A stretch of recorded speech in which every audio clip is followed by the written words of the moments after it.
Hey guys, today I'm going to show you how to turn on dark mode on Pinterest.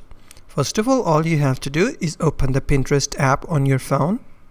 Click on your profile icon on the bottom right corner. And then you have to tap your profile icon once again, but this time on the top left corner. From here you have to select Account Management. And here you will see an option called App Theme. Click on it. A pop-up window will appear. Here you will see three different options: System Default, Light and Dark.